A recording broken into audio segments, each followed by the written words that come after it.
morning. Look at all the green out there. Good morning. Yes, it is harvest day here in Irvine. Can you guys guess what kind of crop this is? No. Mint. Come on, look at the plant. I don't know. Carrots. I can't see that far away, Bob DeCat. You know how small these monitors are? Squash. It's squash. Wow. See? It's squash.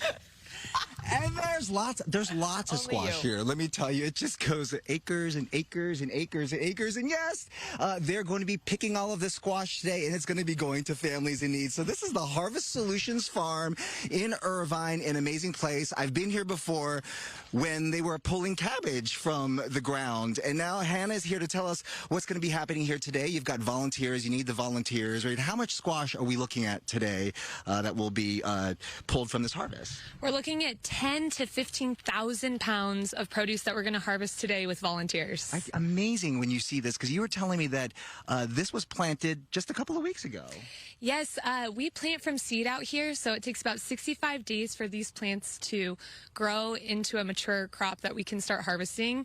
We come out here 2 or 3 times a week to harvest the produce, so this will be our second time through, and we'll come out here again on Saturday to continue cultivating the yellow squash and the zucchini. This is all part of the Second Harvest Food Bank and one of their initiatives. So what I love about this is that this is fresh, nutritious stuff that goes out to people, and you're telling me it gets to the people almost immediately. So you need the volunteers here, they pick it up, and then what happens to it? So we bring volunteers out here. They walk through the fields harvesting the product that is mature.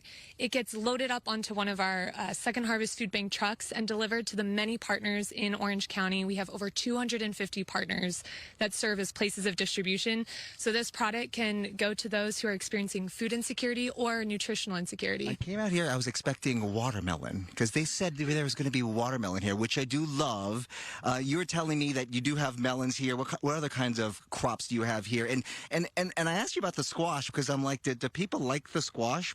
And they do, right? Yes, folks really enjoy the yellow squash and zucchini. You and I were discussing earlier. You can cook it, you can eat it raw, depending on what you like and what recipes you know.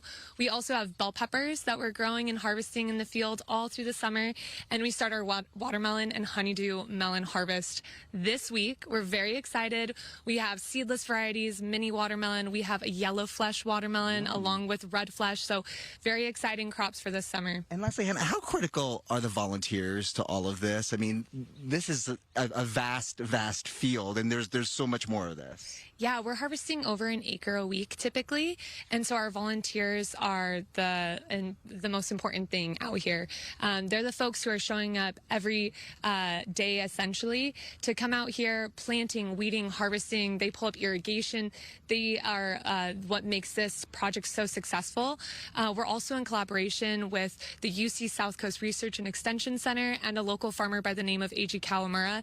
And through that collaboration, this project has been incredibly successful. I have been able to see over the past couple of years how successful this is. And again, they do need volunteers. Feedoc.org is the website you need to go to if you'd like to come out here and help them with the harvest and pick up some of the fruits of all the labor here. And the wonderful thing, Jen and Melvin, is that, yeah, it goes back directly within 72 hours to tables out there, and people get food and nutritious food for people who otherwise wouldn't be able to get access to food like this.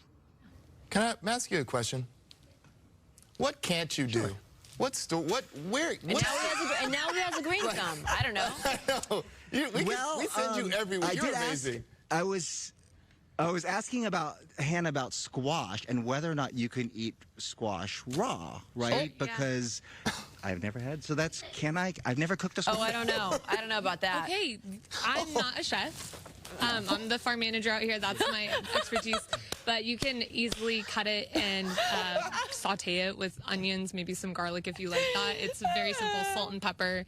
Delicious, simple. I'm not a fantastic cook. In other words, no. Squash always tastes good. You're going to bite that? You can't break a tooth. Don't do it, Bobby. I will cut it up and eat it raw. Okay. Don't? No. Don't even. Okay. We'll check in with you. We love your pearly whites. Thank you.